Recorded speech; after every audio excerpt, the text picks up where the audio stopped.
And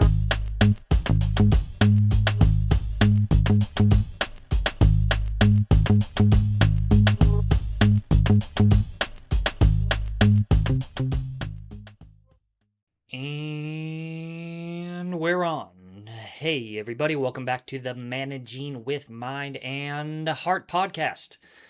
I'm Ethan Nash with you today.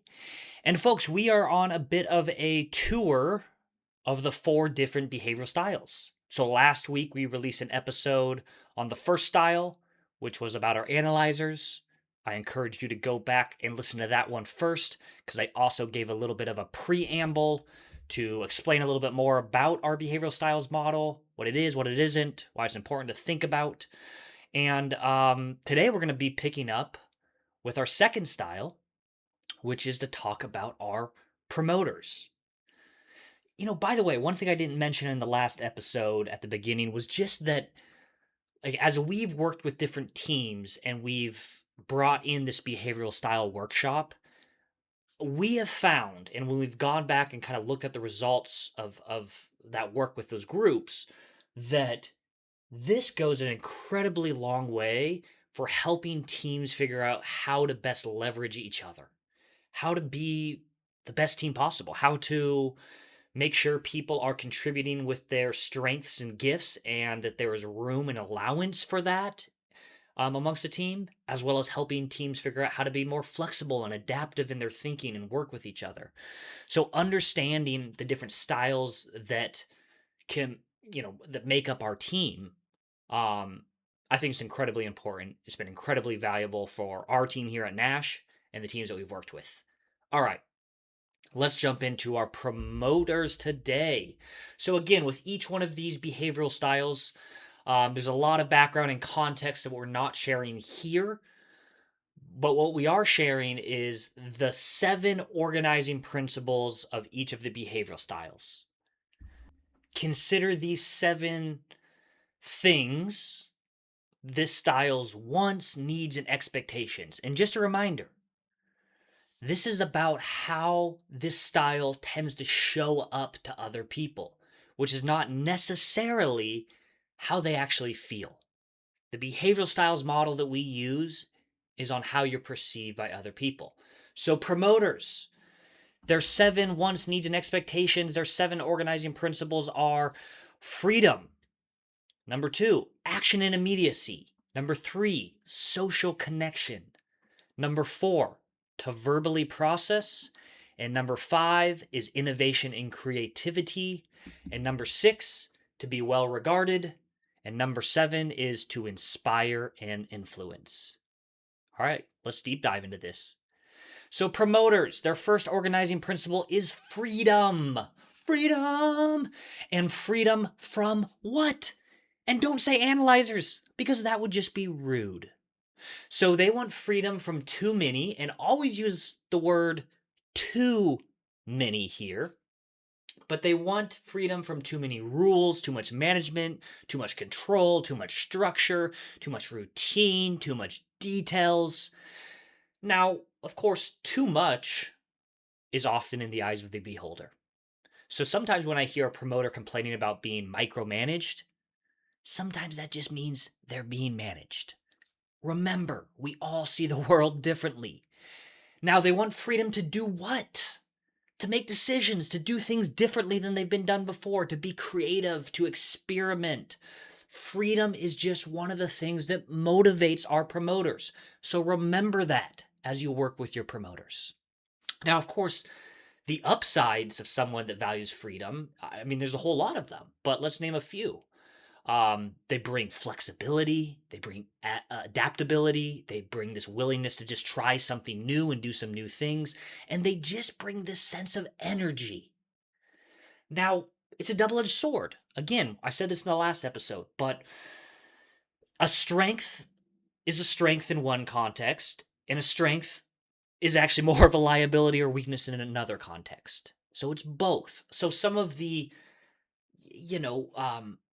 cons or downsides that can come with someone that's focused on freedom is they may actually resist structure they actually need, right? Like they may want freedom before they've actually earned trust.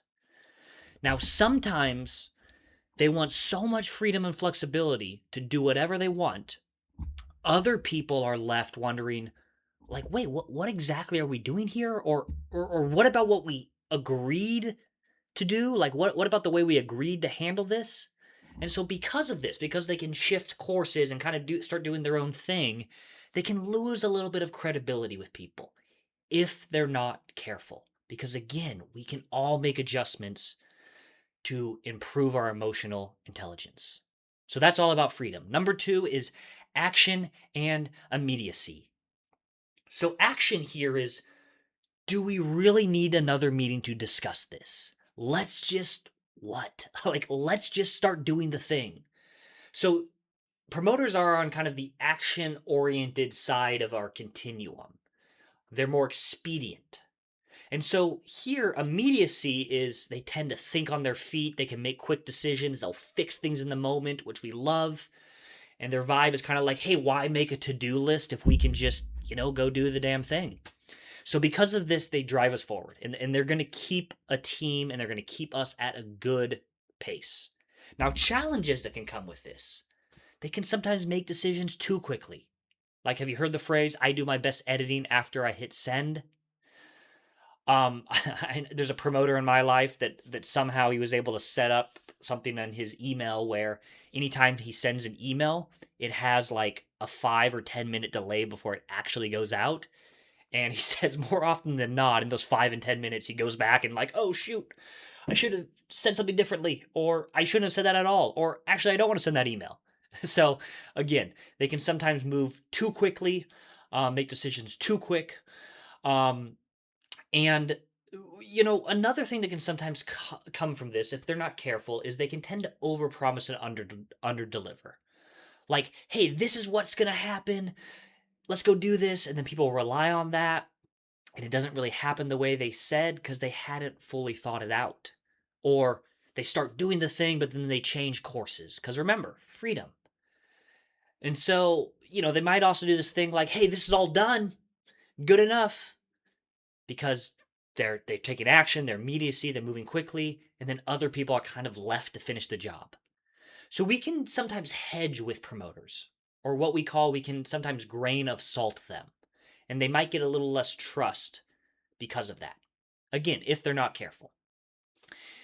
Now, one of the things to note about promoters is immediacy lowers their stress. Now, with analyzers, we talked about getting details and information helps lower their stress. Here, promoters, it's immediacy. That's a stress mechanism in a sense. Waiting too much can actually feel like being stuck. So again, the positives that come from this is it's like this, hey, let's take advantage of this opportunity that's right here in front of us. Let's just get it done. Let's drive forward. And that is extremely valuable. And the very thing that makes them effective can sometimes also create rework or missed deadlines or some relational repair if people get burned. So again, all of these are a double-edged sword. All right, number 3 is social connection. They just bring social energy. And you'll hear me say this word several times throughout explaining the promoters, which is energy. Energy. But they bring social energy. They're connecting with people more throughout the day, probably some just more chatting, texting, more emails. Maybe those type of emails where you can like really see their personality in the email. So they can just bring some life and warmth and fun and humor into our environment. It's just the way they talk, the way they interact, the way they laugh. And we love this for them. They build connection, they can build morale, they can bring fun, they build relationships. Now, some challenges that can come from this is they can sometimes be distracting when other people are focusing. When I'm teaching workshops and there's like some sidebar conversations going on in the room, more often than not, it's promoters. Now, another thing that can come from this is when you mix their immediacy with this social connection, you kind of get this thing like, maybe the funeral wasn't the best place for that joke. Right? They just kind of say things in the moment when they're connecting with people. All right. But again, they can build connection and they can build relationships quickly. and they can build strong connections, which builds morale. It's really a superpower for them. All right, number 4 is to verbally process. To verbally process. Analyzers that we talked about last week tend to withhold verbally and emotionally. They tend to think to talk. They're less demonstrative. Promoters are on the opposite end of that spectrum. They kind of under withhold or overexpress, right? Words, uh, facial expressions, all of that stuff. They tend to talk to think. So, in a sense, promoters are really, at least for me, kind of a breath of fresh air. Like we just tend to know what they think or how they're feeling, which can really build trust. And I love them for this. I just get the sense of kind of authenticity from them. Now, the other thing is they might kind of say the thing that everybody else was thinking but didn't want to say. And we're kind of all thinking, oh, thank goodness somebody said that. So again, we love them for that. Now, some challenges that come from this is promoters tend to use more than their fair share of airtime. So if there's 4 of us meeting, if we do airtime math, roughly all of us get 25% of the airtime. Promoters kind of push their limits on that where if they're not careful, they might take more like 40 or 50, or if they're really not totally aware, I've seen them be upwards of like the 60, 70, 80% of the airtime because they just have a lot to say. All right. And the other thing is they can sometimes end up over expressing too much, like kind of saying the thing that they wish they hadn't said, or we wish they hadn't said. Like they tend to kind of put a foot in their mouth, or 2 feet in their mouth, or 1 foot in their mouth and 1 foot in your mouth because they promote and they're immediate. They just promote. And by the way, what they think and what they feel in that moment that they're promoting often is temporary. And then they forget about it because it was just temporary. But guess what? Other people don't forget about what they said. So there's a story about a group that we were working with, and there was a promoter and an analyzer on the team.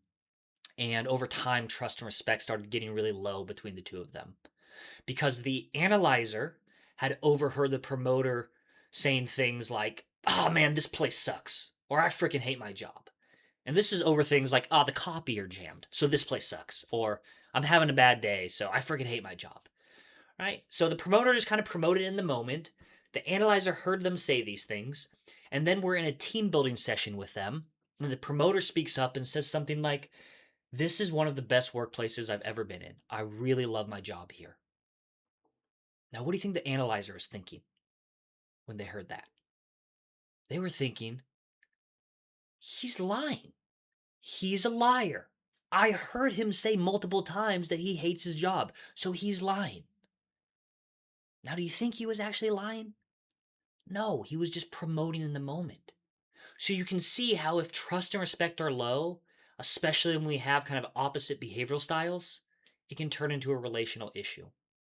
So it's important for promoters to remember that just because what they say in the moment is temporary and they can forget about it, other people might not forget about it. And it's also important for people that are working with promoters to recognize that what they say in the moment is just often what they're feeling then, and it's not necessarily their ultimate truth. All right? So, number 5 is innovation and creativity. Promoters tend to think outside the box, they tend to color outside the lines, and they really tend to identify new opportunities that other people haven't thought of. The reality is, promoters just have a lot of freaking ideas. Now, what do we know about people that have a lot of ideas? What we know about people that have a lot of ideas means they have a lot of ideas, which means they have a lot of good ideas and they have a lot of bad ideas. They just have a lot of ideas. They have a sheer volume of ideas. So it's important to remember that promoters, although they have a lot of ideas and they like to share their ideas, it doesn't mean they're wedded to all their ideas. They just like to kind of spitball and brainstorm. So, to leverage and motivate our promoters, give them time to spitball, right? Give them time to brainstorm without critiquing or poking holes in all their ideas. Spitballing like this is just their process to getting to good ideas. Meaning they sometimes have to get out all their ideas, which means they have to get out a lot of bad ideas to get to their good ideas. And then going through this process, it's fun for them. This innovation and creativity is really fun. A team member that I work with here, we were working on a project together, and she is just kind of in brainstorming mode. She's just throwing out a bunch of ideas, right? Bunch of ideas left and right. And as she's doing this, after the first, 15 minutes or so of that, I start pushing us for a decision. I start pushing us for some direction. So, in a sense, she's still throwing out a bunch of ideas, and I'm trying to push for direction. So, I'm pushing for stability, and she's pushing for innovation. And the dynamic that I ended up creating here is I'm playing whack a mole with her ideas at this point. I'm saying, okay, no, I know, but like, all right, I know, but you had a lot of ideas. All right, yeah, but that won't work. But like, let's just make a decision now. But what are we gonna do next? So I'm playing whack a mole with her ideas. This isn't fun for her. It's discouraging for her, and it's not fun for me either. So a solution that we landed on was, look, we just need to be clear with each other on the type of conversation we're having. Like, is this an innovation brainstorming session? Or is this a session to discern the ideas and make decisions? And so we decided to separate those conversations and be explicit about it. All right, right now, brainstorm, uh, throw whatever you want at the wall, no bad ideas. We have 20 minutes for that. Those 20 minutes are over. All right, we have all the stuff on a board. Let's now move towards a decision and direction. So we separated those type of conversations, which gives us both space to leverage our strengths. All right, that's all about innovation and creativity. And number 6 is to be well regarded. Now, it's kind of a weird way of saying this, but promoters tend to be pretty likable. And why do you think that is? Well, because they want to be liked. So they end up behaving in a likable way. And we want people around us that act likable. It helps build connection. They build strong relationships. They tend to lead well because they build a lot of care and respect because of this. So we want people around us that are likable. We appreciate them for this. Now, a challenge for them can sometimes be we're needing to give a promoter some corrective feedback. And they can sometimes mix up what we don't like about their behavior with what we don't like about them. So they sometimes can be a bit more sensitive to other people's perceptions, and that can sometimes get in their way, especially as a leader. And at the same time, they can also struggle at times to give other people kind of hard, clear feedback. So an adjustment promoters sometimes have to make is just remembering that clarity is kindness. All right, and number 7 is to inspire and influence. This is where they get their name. This is a skill they have, and a lot of promoters don't even know they have this skill. They're really good at just rallying the troops and motivating them towards action and getting followers and saying, hey, come on, folks, we can do this. And they look back and people are actually following them. So they're really good at motivating people towards action.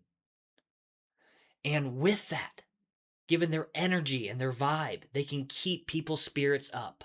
And this is a superpower for them.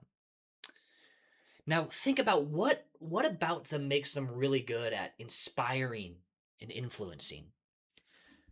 I mean, think about what we've discussed so far. They like to be well regarded, so they behave in a likable way. They build social connections. They're action oriented, immediacy oriented. They love freedom, which is cool to be around someone that likes freedom. So they inspire and influence people. Now, the punchline here, folks, is that promoters, you will be influential no matter what. So if you have a promoter on your team with high morale, they are gold because they're going to spread that high morale throughout the environment. And if you have a promoter with low morale, watch out because they'll also spread that. So there's the story about a promoter on a team who was complaining about kind of the negativity and low morale all around them. Who was actually the one causing the low morale without even knowing it. Because again, they were just kind of saying what they think and how they felt in the moment. Like, I hate my job, or this place sucks. And other people were hearing that. And the promoter kind of forgot about it because they didn't really mean it. They were just promoting it in the moment. But it left a bit of a wake. So the cool thing about this story is once this promoter understood that they are going to influence people and they have the ability to influence and motivate others, this really motivated them to bring a different vibe into the environment, right? Because they got they could be a real force for good, and it inspired them to inspire others.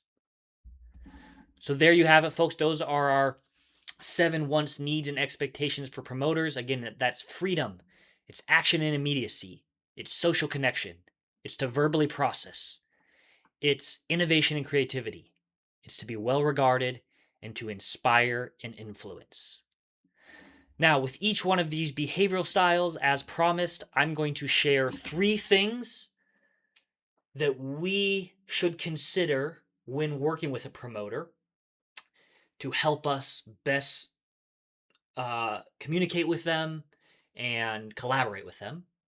And then I'll also share 3 suggestions of what promoters should be careful of and what promoters might need to adjust to be most effective in working with others. And you know what? To share things that promoters should consider, actually, yeah, let me take a step back. I actually want to explore, like, what do promoters want us to know about working with them? And you know what? To do this, I'm actually going to phone a friend. I have a promoter on my team who's been on this podcast several times before, and her name is Hannah Butler, and she's a promoter. And I'm just going to try to give her a call to see if she picks up and see what she has to say. Hi, Ethan. Hey, you're live right now on live the and podcast. Live and ready to go. Yeah, thanks for picking up. Quick question for you. First off, you consider yourself a promoter, right? Yes, I do. I do as well. I mean, I consider you a promoter. What would you want people to know about working with you as a promoter? That I'm awesome, and right, True. that's always the first thing for promoters. Yeah, when working with a promoter, yes, important to know that we verbally process. So our thoughts may come across as kind of loud and immediate, and also meandering or perceived as meandering to others. So we may start in one place and also come across as very enthusiastic and end up totally somewhere else, which for us is how we get from point A to point B, but for others can sometimes be very hard to follow. It can take up a lot of airtime, and it can also feel like we're going from one thing to the other, and so it can be hard to trust or understand. That makes sense. Yeah, you verbal process is kind of your process of brainstorming, of communicating. Got that. Yeah, what else? Well, on top of, like I mentioned a little bit with the verbal processing, we also tend to have a lot of emotion about what we're processing. So that can also be a little harder for others to maybe relate with, especially when it feels like a very strong emotion, whether it's positive or negative. But especially, it can feel like we're trying to persuade, or that we believe it so strongly that we want you to. And again, that may be part of it, but what we're really doing is just trying to process how we're actually feeling and thinking in the moment, right? Everything's alive and in action. So that, again, is how we make it from point A to point B, but it can make sense that it would be hard for others to follow. Yeah, makes sense. One more for us? Okay, the bottom end of the line, all humans do want to know that we matter, but for promoters, it's a pretty loud voice in our heads that we are looking for recognition and wanting to be liked and well regarded. So when you can, if you can, being able to acknowledge what you hear, whether you agree or disagree, but offering that promoter in your group some validation. Hey, it makes sense that you're really excited about that. Mm. Or it sounds like you're really passionate about what you're bringing, and we so appreciate that. So any way that you can help commend their efforts through that form of recognition and reassuring them that they are appreciated. Doesn't mean you have to agree with them, and also doesn't mean that you can't call them out and say, hey, you're so passionate about this, and it's actually not what we're going to be continuing to talk about for the rest of the day. So are you willing to put that aside? So being able to know that you can be clear and kind with these folks, but you just may need to give them a little extra love before you get to the hard stuff. Yeah. Beautiful. Well, thank you, Hannah. I appreciate you jumping in, and just to reaffirm what you said, yes, you are awesome, and promoters are awesome. So. Oh, thanks, Ethan. All right, thank you. All right, bye. Bye. Well, there you have it, folks. Need I say more? I think that's a great place to end this episode. Folks, tune in next week, and we are going to talk about our conductors. And the following week, we will talk about our listeners. Thank you.